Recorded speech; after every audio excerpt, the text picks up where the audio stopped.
madaxtooyada Soomaaliland ayaa waxay ka jawaabtay wararka sheegayay baarlamaanka Soomaaliya uu qorsheynayo inuu mooshin ka dhana uu keeno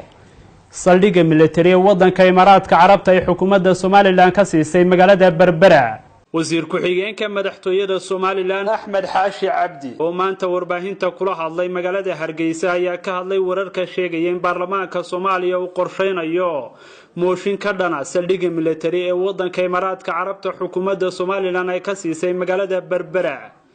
horta may dhicino wali maynaan arag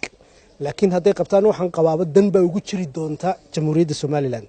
waxay ka hadlaan wax Soomaaliya u taala sida idinkuna ka warqabtaan Soomaaliya Somaliland waa laba dal oo kala madax banaan hadii mooshin soo saaran wax iyaga khuseeyo iyo intay ka taliyaan ayuunbay xukuumadda imika wasiirro ma laha moogtahay marka baarlamaanku iyo xukuumadoodiiba dhismahoodii iyo nabadgelyadoodii arrimahaas u yaala runtii inay kuwa ku mashquulaan bay ahayd laakiin haday maanta ka taliyaan waxaanu laalaynaa wixii baarlamaankeenu ansixiyay waa iska hadlow inay garoon baan u qabaa waxa weeyaan wax saameyn ku yeelanaysa ma jirto haday saameyn ku yeelatana hadhow waxaan qabaa mid qarannimada jamhuuriyadda Soomaaliland wax weyn soo kordhinaysa ay ku yeelan doontaa siyaasi ahaan saan u arkaa anigu. wasiir ku-xigeenka madaxtooyada Axmed Xaashi Cabdi sidoo kale waxa uu ka hadlay hoos u dhac ku yimid sarifka lacagta shilinka Soomaaliland iyo sixir bararka oo mar kale dhibaatadooda ay soo laabatay. runtii aad iyo aad baan uga xumahay inuu sixir bararku halkiisa ku noqdo xukuumaddu runtii markii hore dadaal bay ka sameysay waxay isku dayeysay inay xakamayso qodobay ka soo saartay qodobadii waxaad moodaa qaarkood inay dabacsanaan ku yimaadeen dabacsanaantaas runtii keeni karta in maaragtay uu ama halkiisa ku noqdo ama sidii la doonayay aanu halka gaarin xukuumad ahaan mar labaad mas'uuliyad baa naga saaran in dib loo eego oo la dardar geliyo hawlihii iyo go'aamadii sida wax looga qaban lahaana runtii waa mas'uuliyad xukuumadda u taala waana mid aanu aaminsanahay in hawsha dib loogu qabto sidii ummadan wixii loogu ballan qaaday ama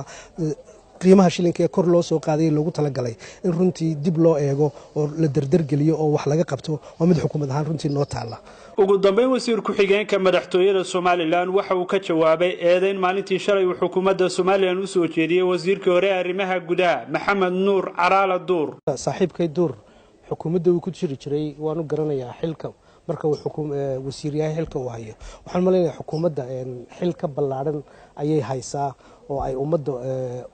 u igmatay oo ah sidii ummadan horumarkeeda iyo wanaageeda midnimadeeda nabadgelyadeeda iyo horumarkeeda looga shaqeyn lahaa marka waqtiba uma hayaan inay ku mashquulaan qof caadi ah meel buu tagay iyo mutagin marka waan ka xumahay Duur isaguna inuu taasoo kale ku eedeeyo xukuumadda mid kale cid qortayna maaha warbaahinta xukuumadda marka meel uu soo mariyo ma garanayo hadaanu isagu doonayn inuu sidiisa u maago taasina wax xukuumadda runtii imikadan laftarkeeda waqti uma hayo inaan ka hadlo Duur iyo tiisa